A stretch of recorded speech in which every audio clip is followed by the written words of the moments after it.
Бауыржан Момышұлы, Ұшқан ұя, повесть. Момынқұл көкем атам мен әжемнің ең кенже баласы екен.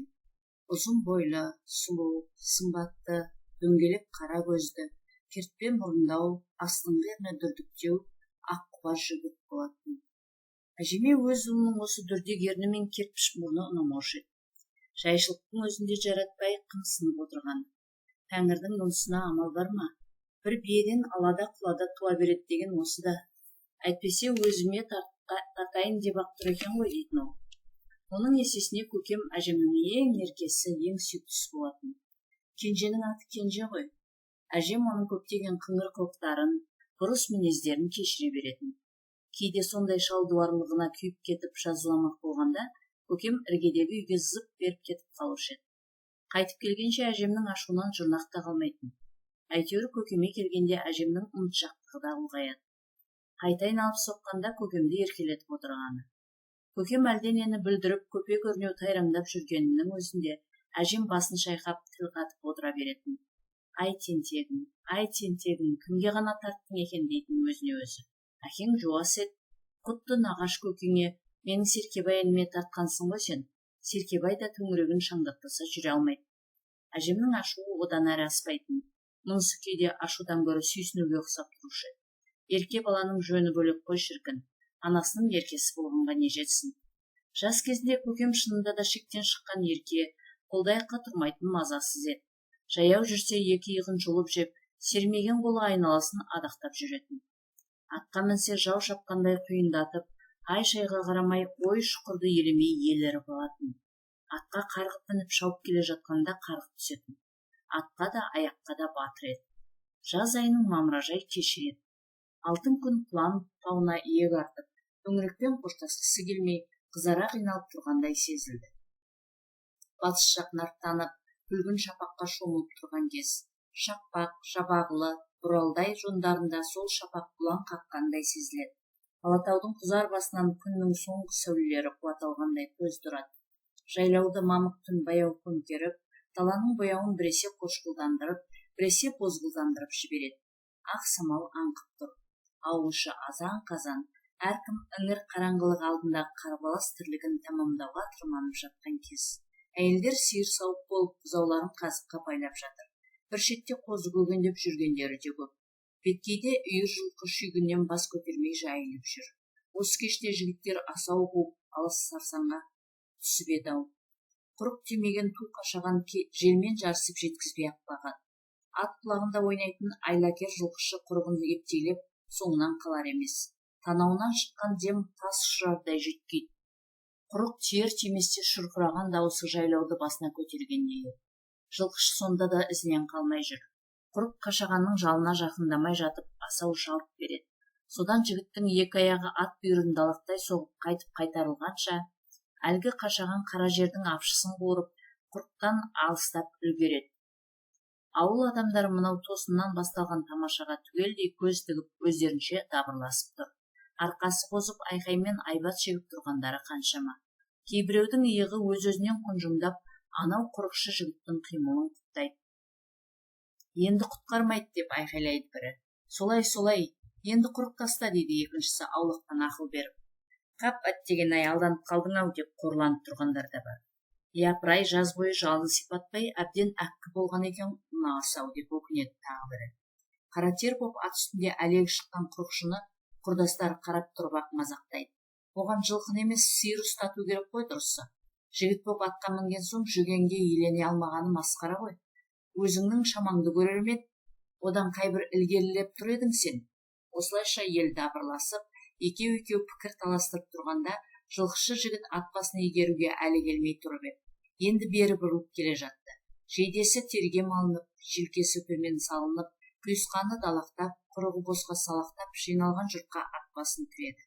Демін әзер алып тұр. Астындағы аты ақ көп боп еліріп алған екен. Әлі біраз егеске шаман бар дегендей, көздер ұшқынатып шатынайды.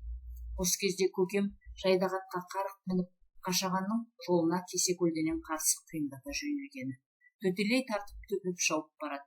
Ей, мынауың желіккен бе? Желбегей шыққан батырша жөн-жосықсыз шаба жөнелген несі? Құрасауды құрықсыз ұстамақ па десті. топ ішінен әлдекім. Өзгелері демін тартып тына қалғандай еді. Өйткені көкем оқыс қимыл жасады. Қашағанмен қатарласа беріп құйрығына жабысқаны сол еді, жерге топ ете түсті. Көз тіккен жұрт шу ете қалды. Аттан құлап майып болды ма деген ой әркімді де бір зірк еткізген еді. Жоқ, сөйтсем көкем сол асаудың құйрығынан ұстаған күйі аяғы жерге тимей бүйірлей тартқылап барады екен. Мұнысы сілтеген тұяқтың дарытпаудың амалы екенін кейін білдім. Өкшесі бұраңдаған қашағанның екпіні бәсеңдеп, осқырына ойқастап барады. Бір мезет асаудың сәл бұрылып шапысын кідіртуі мұң екен, көкем қас қағымда ата тасына мініп үлгерді. Сөйтті де жалға жабысып қыбырсыз жатып алды. Асау болса жайлау жазығын жалғыз иемденіп, бет алды жөңкіле берді. Ақыры дәрмені кетіп, дәмсіз шабысқа шыдамады білем, әлгі асау айдалада қалып тұрып қалды. Көз тіккен жұрт қуаныштан ду ете түсті. Енді көкем асауды ырқына игеріп, жалынан қақпайлап бізге тақай берді. О, аруақ сақтай көр, тіл көзден аулақ әйтеуір. Азамат деп осыны айт, диюға да құрықтастар құдірет иесі болар. Не де болса ептеген шіркін. Жұрт осылай желпінісіп тұрғанда асауды аяңға салып көкемге келді. Көкем мақтауды жек көрмейтін. Сол мақтауға ілгем деп, ол от пен суға орынсыз қойып кетуден тайынбаушы еді. Ол мықтымын деп жүктің ауырын көтеретін, күреске де даяр тұрады. Жаяу жарыстан да қалған емес. Не керек соның бірде бірін берік тұтынып өдесінен шықпайтын. Осыған орай оның ел қойған аты да көп еді. Епті, алаңғасар, Қаракүш, Таубұзар сияқты аттың талайы көкеме үйір болады. Шынында да ол бапкері жоқ тұлпардай, байлаудағы сұңқардай өзіне өзі сыймай жүреді. Ат үстінде де қара жаяу кезінде де қарап жүрген сәті жоқты. Қашанда ел көзіне түсіп, ерекше бір қырмен ерекшелене беретін. Осындай мазасыз мінезі оны талай-талай тасқа да соқтырды. Көкемнің көкпар десе арқасы қозып тұратын, және сол көкпардан бір жерін жараламай қайтқан кезі жоқ шығар. Бір рет бұған асы шығып келді. Енді бірде аяғы сынып қайтты. Ал есінен танып ел жігіттері көтеріп келгенде зәре-құтымыз қалмаған кезде болған. Бірақ басын көтерісімен сол баяғы аласапыран тірлігіне сүңгіп жүре беруші. Бұлға ғазабын тез ұмытқан әйел сияқты көкем көрген тауқыметін елеу дегенді білмейтін. Сақтанып жүру санасына да кірген емес.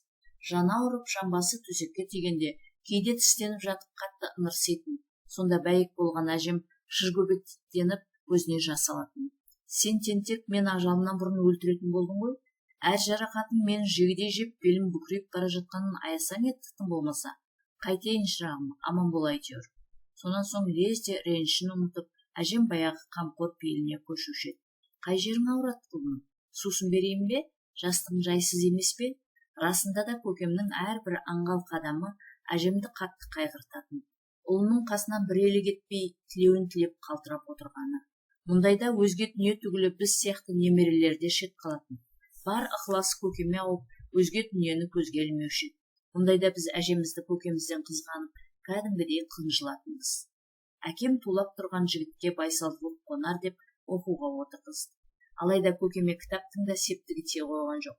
Одан нәтиже шықпаған соң әкем оған қолөнер шеберлігін, зергерлік өнерін үйретуге кірісті.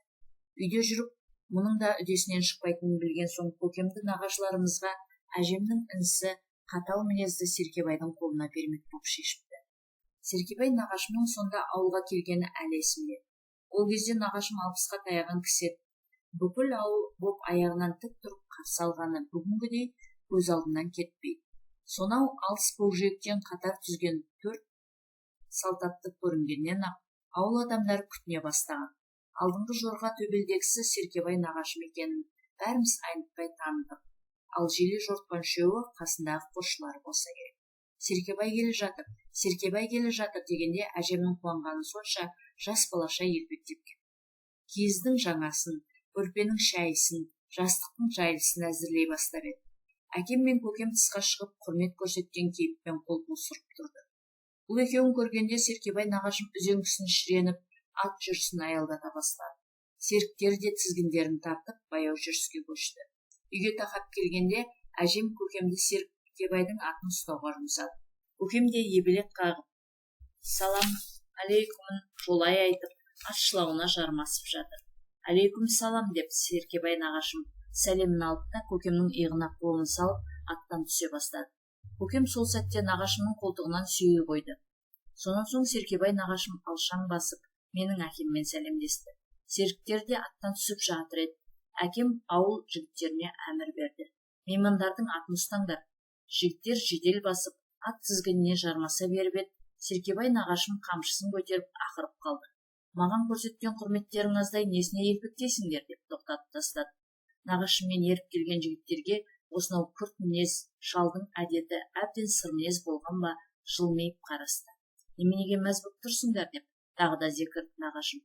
Өзге ауыл болса, өзім мен сендер түгілі еріп келген итіме де құрмет көрсет деп шіренер еді. Ал әпкемнің алдына келгенде, бәрің де үйдегідей қызмет көрсетіңдер. Осынау ашу адырайып тұрған қатал кісіден жасқанып, біздер жан-жаққа тығылып жатырмыз. Жабықтан сығалап бақылаймыз. Әкем меймандарды үйге бастап жүрді. Есіктен ең алдымен Серкебай нағашым бас сұқты.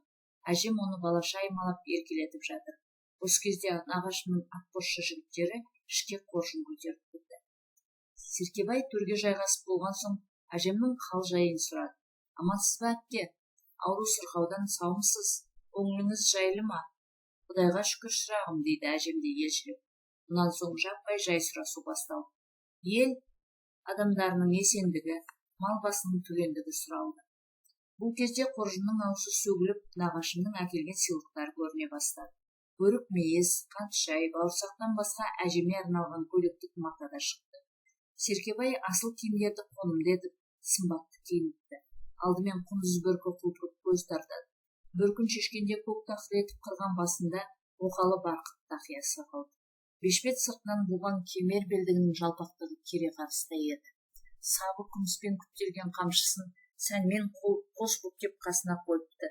Етсіз қыр мұрыны, қысыңқы өткір көзі ашаң жүзін айбарландырып жібереді екен. Қияқтай етіп бастырған мұртының ұшы екі езуін жиектеп көмкеріп тұр. Селдір ұзын сақалы кеудесіне түседі.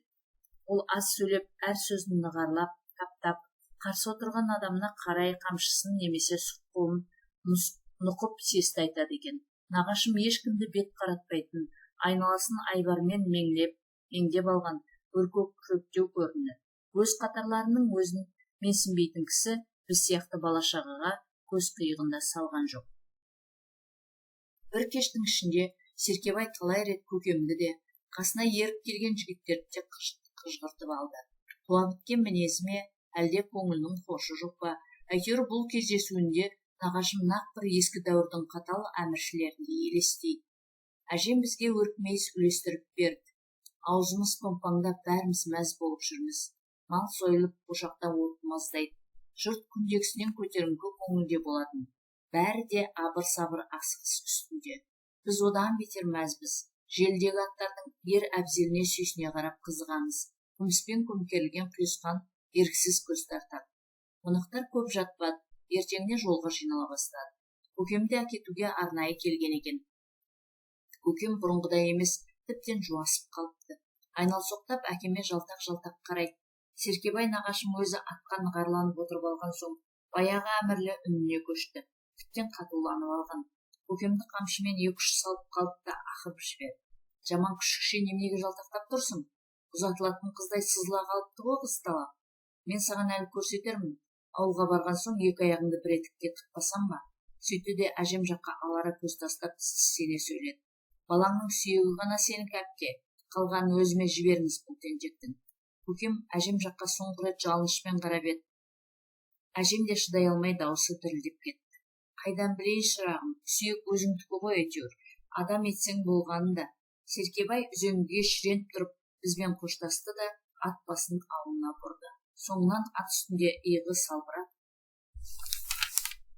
еріксіз адамдай көкем ертіп бара жатты. Бұрынғы еужеттігінен, қайсарлығынан, жігерінен жұрнақ тақылмағанына бәріміз таңдандық.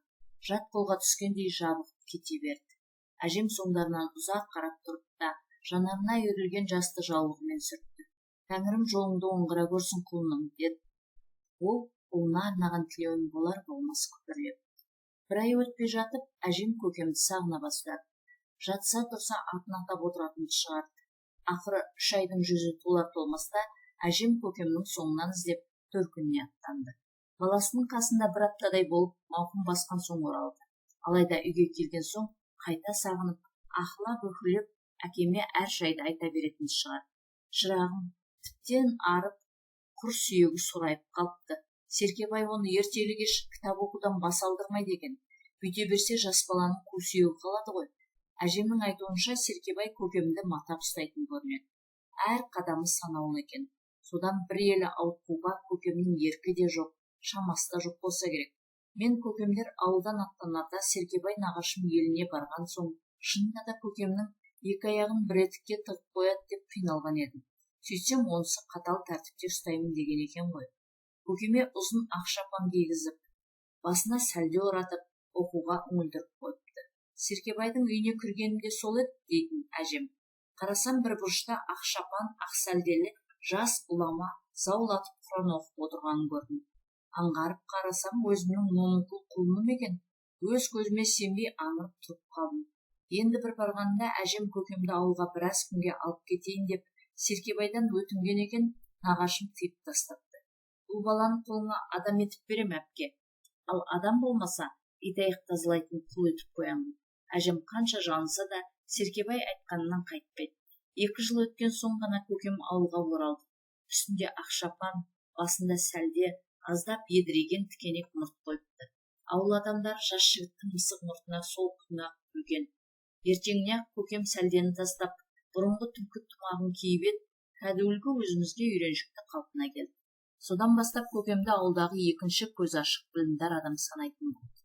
Әжем өзінің кейбір көңілсіз сәттерінде бізді қасына отырғызып алып, аңыз ертегілер айтушы еді. Бәлкім осындай әңгімемен көңілдегі көмескі, көлеңкелі сәттерді қуатын шығар. Балаларым құлақ салыңдар деп бастайтын әжем. Бұл Тәңірінің жер бетінде тірлік орнатқаннан кейін болыпты.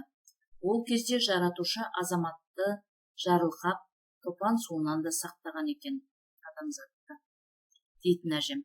Адамдар Тәңір жарылқасын деген сөзді алғыс айтуды білмесе керек. Күннің жылуын, самалдың шипасын, айдың ақ сәулесін, жер жемісін керегінше пайдаланғанмен бірде-бір іс жылтар ықыласты сөз айтпапты. Сондықтан қажыған күн Алла тағалаға арыз айтыпты. О жаратқан ем, дамылдауды білмей, сабырлауды білмей, ұйқы көрмей, күлкі көрмей, тірлік үшін қызмет етем. Дүниенің түкпір-түкпіріндегі кеудесінде жаны бар бәрін шуағыммен қыздырам. Бір тал шөбінен бастап, жер бетінің бәріне шұғыла төгем. Таң сәрден арай шашып, ғаламды түнектен арылтам. Бәріне нұр берем. Жарқырап көрінгенінде тірліктің бәрі жадырайды, күледі, қуанат, жұбанат. Суықтан тоңғандар жылынат, жауыннан мес болғандар денесін құрғатады. Ал өзің өмір берген дүние бой жазып керіліп, сәулеге көміліп, гүл шашағы өріліп, мамыражай күйкенеді.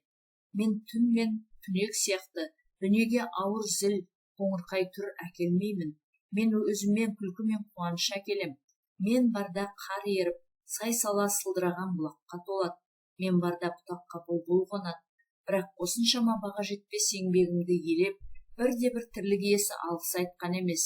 Мұндай әділетсіздікке шыдар шама қалған жоқ. О Тәңірім, сондықтан мені бұл азабыңнан босат. Тыным бер, аздап тынығайын. Бара бер, баяғы қызметіңнен танба, депті Алла тағала күнге. Мен сенің баға жетпес еңбегіңнің алғысын немен өтеуді ойланайын.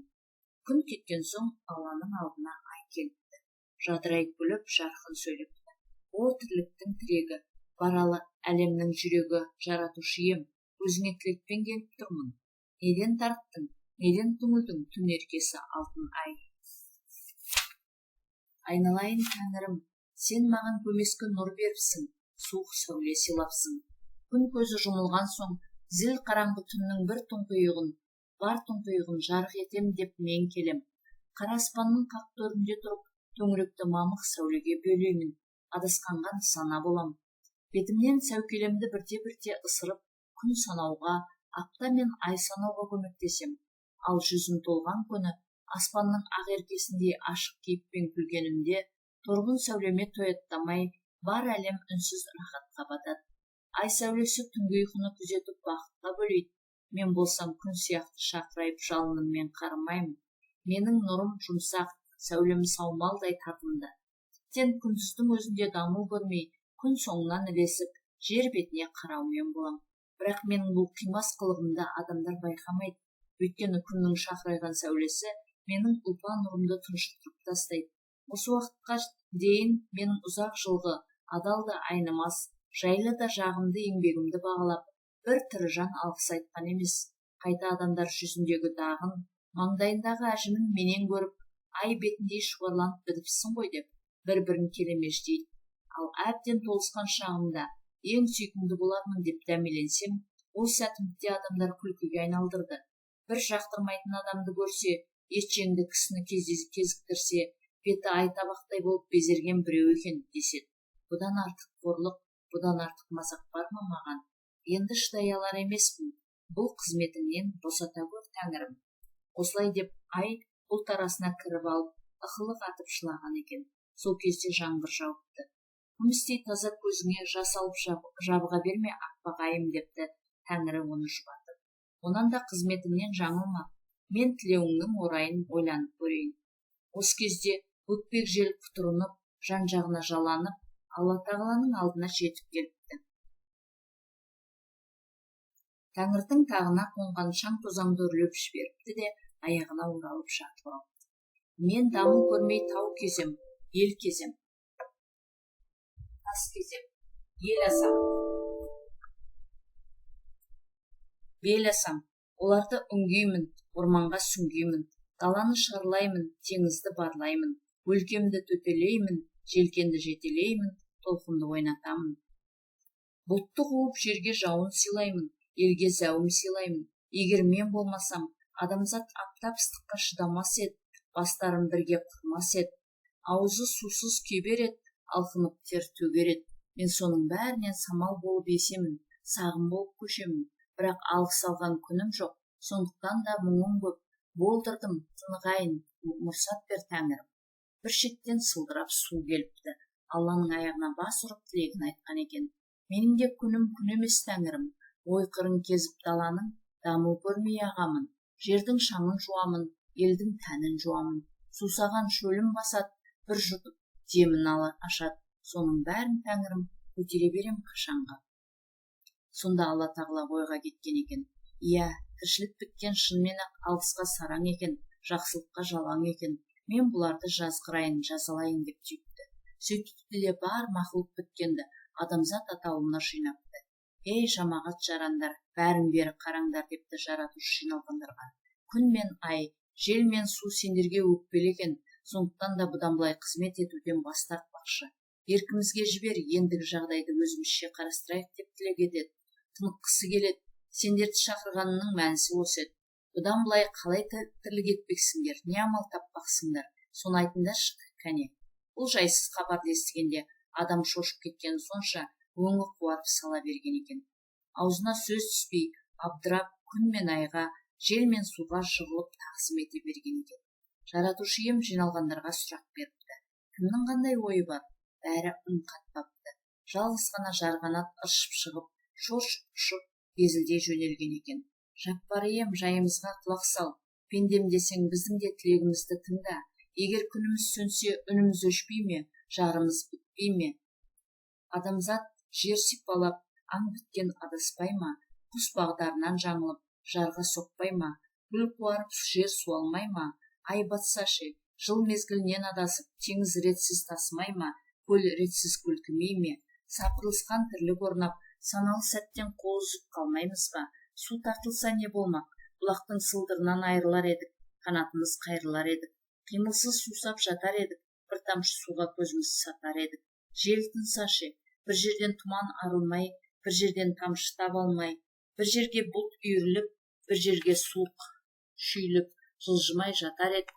Пенделерді аяй көр жаратушы ием. Осыны айтып жарғанат Тәңірінің алдына топ ете түсіпті. Мынау шыбындай неме шыжгөбек боп шындықты айтып тұр ғой.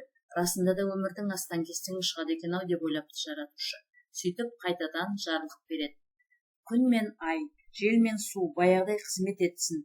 Сендерді тірлікке тірек болсын деп жаратқам әуелі. Содан танбаңдар депті. Оған қатты ашуланған күн өзінің сәулесімен Жарғанаттың көзіне ағызып жіберіпті. Енді көзіме түссең, күл етіп күйдіріп жіберемін депті күн. Жел бұрқана долданып, маған тап болсаң, пәрше-пәршеңді шығарып жүнше түтемін дейді. Мен сені тұншықтырып өлтіремін депті су. Ал ай өзінің жарқын күлкісін төккен күйі үнсіз қалған екен. Енді қайттым мен сорлы. Жазығым жоқ бейшара едім ғой. Өзім үшін емес, бүкіл тіршілік үшін тілек білдірмедім бе, Тәңірім, деп зарлапты Жарғанат. Сонда жаратушым Жарғанатқа жаны ашып, жарлық беріпті. Күн көкжиектен көрінбей, көз байлана бастағанда, айдың жүзі әлде шыға қоймаған сәтте, жел тынып, желкен жапырағы ұйыған сәтте ұшып шығасың. Ал күндіз күн көзінен жасырынып, қуыс-қуыс шырада, тас-түнек сынада, үйдің жарегінде жатасың. Аштан өлмес үшін қос емшек беремін. Бірінде сүт, бірінде су болады. Осылай тірлік етесің енді. Содан бастап жасқаншақ адам күн мен айды, су мен желді сыйлайтын болған деседі. Төртеуіне табынатын болған деседі. Жарғанат болса, адамның абыржып, үрейі қалмағанын көргені үшін, адам атаулыдан талай-талай қорқып көретін болыпты. Адам да Жарғанаттан жасқанып қорғанып жүретін шығар. Міне балаларым, жақсылыққа жамандықпен жауап бермеңдер. Жақсылықтың өтеуі де жақсылық болсын. Біз осылай үлкендерден ғибрат алып өсіп едік. Ал үлкендердің әр өсиеті өнер мен өнегенің ең шыңы ғой.